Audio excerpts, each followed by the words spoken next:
ఒక్కటి మీరు అర్థం చేసుకోండి. ఈ వీడియో బయటికి వచ్చిందంటే ఈ వీడియోలో ఉన్న వ్యక్తిని ఇప్పటికే పోలీసులు అరెస్ట్ చేశారంటే అంటే వేరే నేర సంఘటనలో అంటే పోలీసులు కఠినంగా వ్యవహరించబట్టే, పోలీసులు ఉక్కుపాదం మోపబట్టే ఖచ్చితంగా ఇది సత్యం. కాదంటే మాకు ఒక చిన్న అసంతృప్తి జిల్లా ఎస్పీ గారి మీద. వారి దృష్టికి వచ్చిన వెంటనే నాకు కాస్త జాగ్రత్తలు చెప్పుకుంటే బాగుంటుందని నా అభిప్రాయం.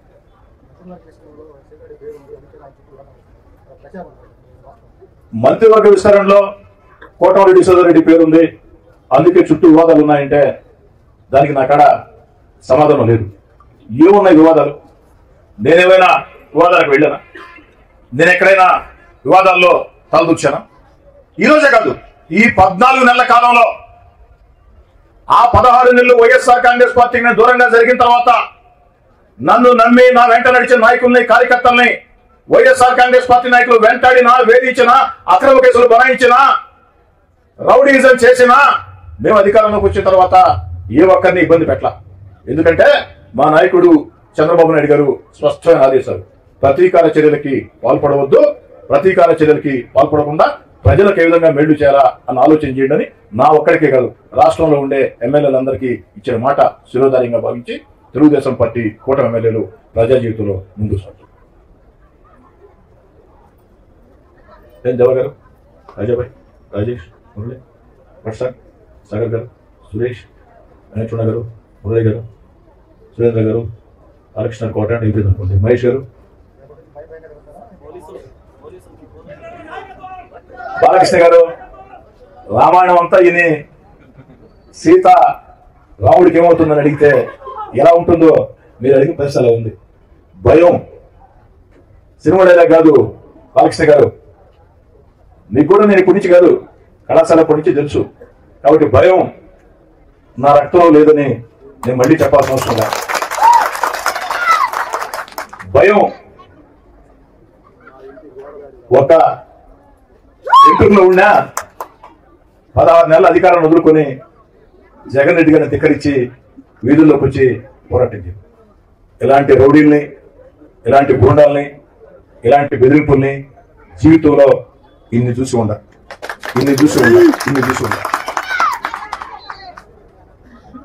భయపడుతూ బతకటం నా చేత రాదు, భయపడుతూ బతికే అలవాటు నాకు లేదు. భయపడితే భయపడే వ్యక్తిని కాదు, మంచిగా చెప్తే, పద్ధతిగా చెప్తే ఎందాక నేను వ్యక్తిని. భయపడితే భయపెట్టాలని అవతలోళ్ళు ప్రయత్నం చేస్తే ఆ ప్రయత్నం పూర్తయ్యే లోపు నా స్పందన మూడో రకంలో. మమ్మల్ని విమర్శించే నాయకులకి అందరికీ నేను చెప్తున్నాను, ఈ రోజున ఇలాగే మీరు తీసుకొస్తా ఉండండి. మీరు నిశ్చలంగా ఉండండి, ఏమి చేయకుండా. హోం బాధ్యతలు కూడా తీసుకోవాల్సి వస్తే గుర్తుపెట్టుకోండి. అందరూ బాగుండాలని కోరుకుంటాం, అందరూ బాగుండాలని కోరుకుంటాం. అందరూ బాగుండాలని కోరుకుంటాం.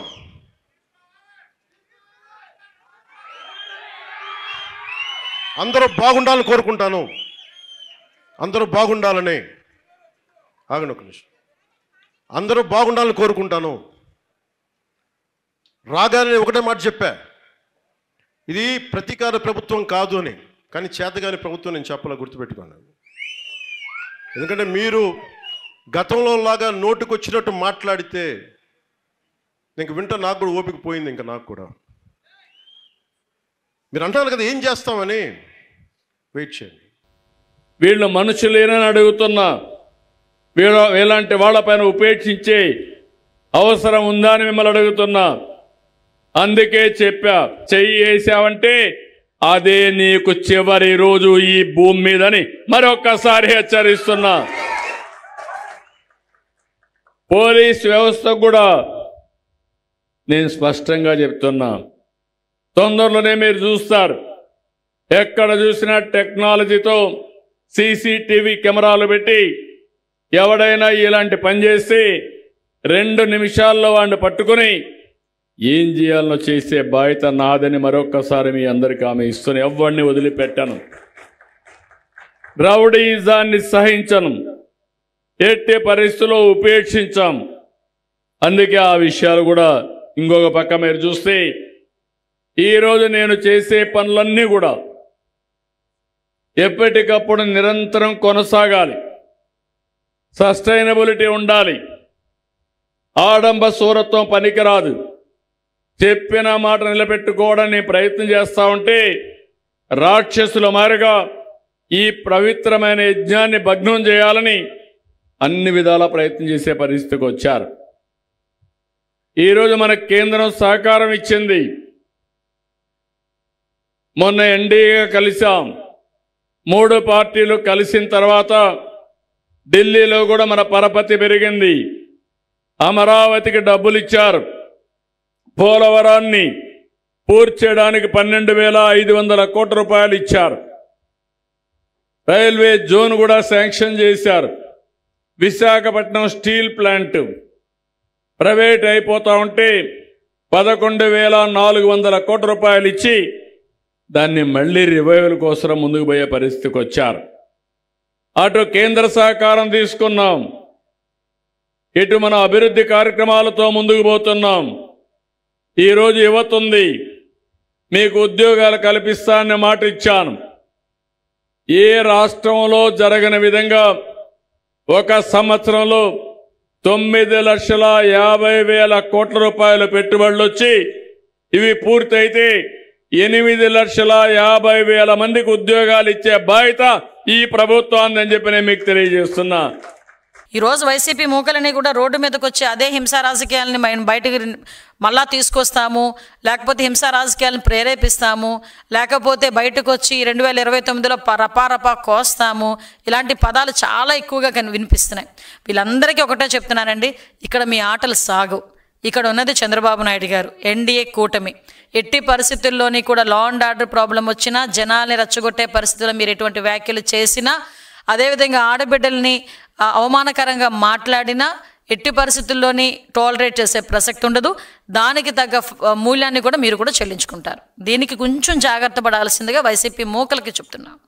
అంతే తప్పించి టార్గెట్ చేసి ఏదో రకంగా మాట్లాడదాం అనుకుంటే కనుక చెప్పాల్సిన అవసరం లేదు. మేము ఏదైనా చెప్పాలనుకుంటే మేము ప్రజలకు చెప్పాలి. మేము ఆన్సరబుల్ ప్రజలకి. ఈరోజు ఎక్కడ ఏ అన్యాయం జరిగినా మాకన్నా ముందు స్పందించే వ్యక్తి చంద్రబాబు నాయుడు గారు.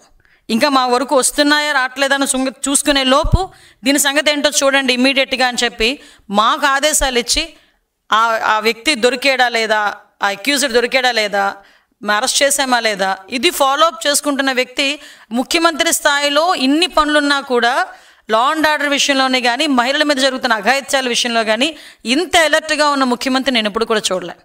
ఎవరైతే ఫేక్ న్యూస్ ప్రచారం చేస్తున్నారో, ఎవరైతే చట్టాన్ని ఉల్లంఘించి మళ్ళీ దుష్ప్రచారం చేస్తారో వాళ్ళు ఎవరిని వదిలిపెట్టారు.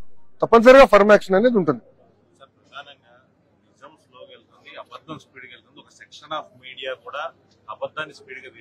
నేను ఒప్పుకోవట్లేదు దానికి, ఎందుకంటే ప్రజలందరూ గర్విస్తున్నారు. గతంలో 2019 నుంచి 24 మధ్యలో కూడా వాళ్ళు అబద్ధాలు చెప్పి బతికారు కదా, మళ్ళీ ఏమైంది? 151 11 అయింది. సో మా పైన కూడా బాధ్యత ఉంది. న్యాయబద్ధంగా మేము వెళ్తాం. యాక్షన్ మటుకు ఉంటుంది, దాంట్లో నో సెకండ్ థాట్. ఎవరిని వదిలిపెట్టాం, దాంట్లో ఎలాంటి డౌట్ లేదు.